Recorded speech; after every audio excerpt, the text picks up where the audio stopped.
Ramiz Ənvəroğlu Mehdiyev Təhlükəsizlik Şurasının üzvlüyündən azad edilib. Bu barədə Prezident İlham Əliyev fərman imzalayıb. Qeyd edək ki, Ramiz Mehdiyev Azərbaycan Prezidentinin 23 oktyabr 2019-cu il fərmanı ilə Təhlükəsizlik Şurasının tərkibinə daxil edilmişdi. Hazırda Ramiz Mehdiyev Cinayət Məcəlləsinin 278.1-ci Dövlət hakimiyyətini ələ keçirməyə yönələn əməllər, 274-cü Dövlətə xəyanət və 193-1.3.2-ci Cinayət yolu ilə əldə edilmiş əmlakı leqallaşdırma maddələri ilə ittiham olunur. Bakı şəhəri Səbail rayon məhkəməsi Mehdiyev Ramiz Ənvəroğlu barədə cinayət işi üzrə bu il oktyabrın 14-də qərar qəbul edib. Qərara əsasən məhkəmə xüsusilə ağır cinayət əməllərinə görə cinayət məsuliyyətinə cəlb edilmiş Ramiz Mehdiyev barədə verilmiş vəsatəti təmin edərək 4 ay müddətinə ev dustaqlığı qəti imkan tədbiri seçib.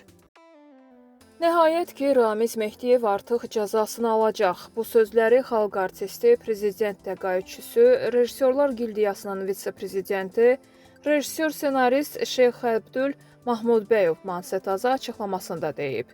Xalq artisti qeyd edib ki, Ramiz Mehdiyev hakimiyyətdə olanda 2000-ci ildə irsimiz verilişinin yayımını dayandırmışdı.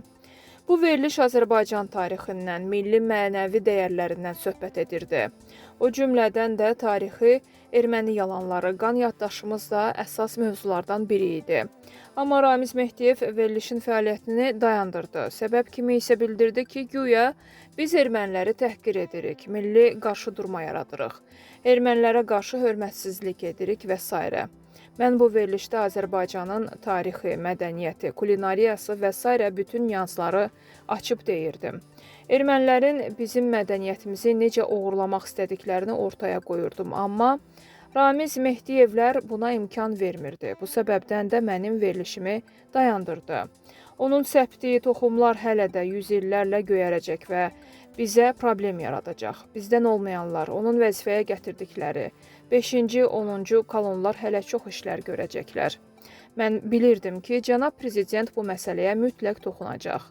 Çünki prezident beynəlxalq səviyyədə lazım olan ideologiyanı Azərbaycan dövlətçiliyi üçün qurub yaratdı və dünyanın bir nömrəli ideoloji şəxsiyyətlərindən biri oldu. İndi isə daxildən təmizlik üçün Ramiz Mehdiyevdən başlayıblar, amma çox ciddi şəkildə onun qol-budağını da təmizləmək lazımdır.